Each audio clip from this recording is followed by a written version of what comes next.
భారత క్రికెట్ అభిమానులను మరోసారి షాక్కు గురిచేసే నిర్ణయం తీసుకుంది బీసీసీఐ సెలక్షన్ కమిటీ. ఆఫ్ఘనిస్తాన్ తో జరగబోయే 3 వన్డేల సిరీస్ కోసం ప్రకటించిన భారత జట్టులో star wicket keeper batter Sanju Samson కు మరోసారి చోటు దక్కలేదు. ప్రస్తుతం ఈ విషయం సోషల్ మీడియాలో భారీ చర్చకు దారి తీసింది.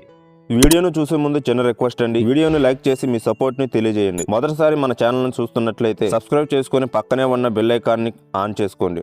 ఐపీఎల్ అద్భుత ఫామ్ లో ఉన్న సంజు శాంసన్ ను మళ్ళీ ఎందుకు పక్కన పెట్టారు? ఇదే ప్రశ్న ఇప్పుడు అభిమానుల నుంచి బలంగా వినిపిస్తుంది. చెన్నై సూపర్ కింగ్స్ తరపున ఈ సీజన్ లో భారీ పరుగులు చేసిన సంజు శాంసన్ దేశవాళీ క్రికెట్ లో కూడా సెంచరీతో ఆకట్టుకున్నాడు. అయినప్పటికీ సెలెక్టర్లు మాత్రం అతన్ని పట్టించుకోలేదు. అజిత్ అగర్కర్ నేతృత్వంలోని సెలక్షన్ కమిటీ వికెట్ కీపర్ కోటాలో కేఎల్ రాహుల్ తో పాటు ఇషాన్ కిషాన్ ఎంపిక చేసింది. దీంతో సంజు అభిమానులు సోషల్ మీడియాలో తీవ్ర ఆగ్రహం వ్యక్తం చేస్తున్నారు. ఇంకా ఎన్ని పరుగులు చేస్తే జట్టులో అవకాశం ఇస్తారంటూ ప్రశ్నిస్తున్నారు. మరోవైపు దేవదత్ పడికలకు కూడా చోటు దక్కకపోవడం పెద్ద చర్చగా మారింది. ఐపీఎల్ లో బెంగళూరు తరపున 173 స్ట్రైక్ రేట్ తో 400కు పైగా పరుగులు చేసిన పడికల్ రంజీ ట్రోఫీ మరియు విజయ్ హజారే ట్రోఫీల్లో కూడా అద్భుత ప్రదర్శన చేశాడు. అయినా అతన్ని పక్కన పెట్టడం అభిమానులను నిరాశకు గురి చేసింది. రుతురాజ్ గైక్వాడ్ పరిస్థితి కూడా దాదాపు ఇలాగే ఉంది. గతంలో వన్డేలో సెంచరీ చేసిన దేశవాళీ టోర్నీల్లో పరుగులు సాధించిన ఈసారి కూడా సెలెక్టర్లు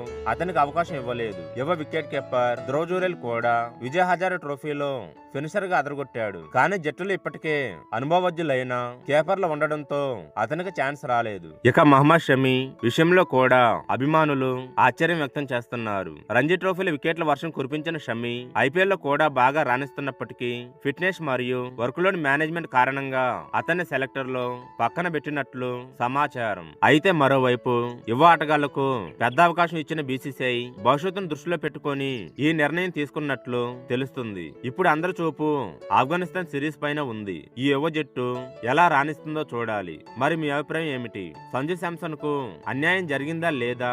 సెలెక్టర్ల నిర్ణయం సరైనదా? కామెంట్లో చెప్పండి.